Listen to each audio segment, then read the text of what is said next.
Сәлем достар, Наркескен арнасына қош келдіңіздер. Алдағы бірнеше минутта бізбен бірге болыңыздар. Достар, бүгінгі біздің бейне сабағымыз өте пайдалы сайтқа арналайын деп отыр. Ол сайт speedtest.net деп аталады. Сілтемесін төменгі жаққа орналастыратын боламын. Сонымен достар, бұл сайт несімен пайдалы? Бұл сайт арқылы сіздер өздеріңіздің интернеттеріңіздің жылдамдығын біле аласыздар. Ол үшін сайтқа кіреміз. Байқасаңыздар, менікі Билайн.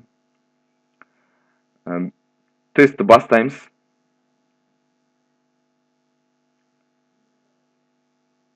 Кішкене минут күтеміз. Процесс жүріп болғаннан кейін бізге нәтижесін айтатын болады.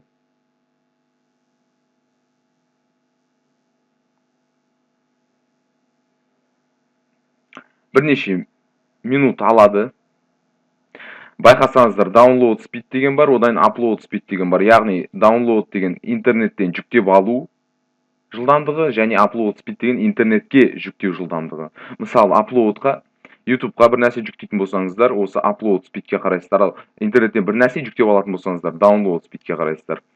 Сонымен достар, мінекей менің нәтижем жүктеп алу жылдамдығы 9,04 мегабит секунд, және де жүктеу уақыты 3,84 мегабит секунд.